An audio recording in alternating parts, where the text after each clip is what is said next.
मुबारक ईद, ईद मुबारक ईद, ईद मुबारक ईद, ईद मुबारक। दुआओं में मांगी थी जो रोशनी है नाज़िल हुई आज वो है और अपनी जलवसामानी साथ लाती है।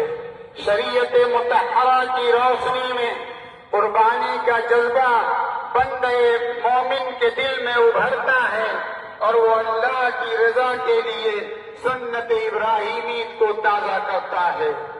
ईद उल फित्र और ईद उल अज़हा दोनों का मंशा अल्लाह की तरफ से इनाम और इकराम की बारिश और लुत्फ़ व करम की नवाजिश है और बंदों के लिए बख्शिश व गुफ़रान का मुजदा है। ईद रमज़ान हो या ईद कुर्बान, दोनों शख्सी मसर्रत व खुशी के लिए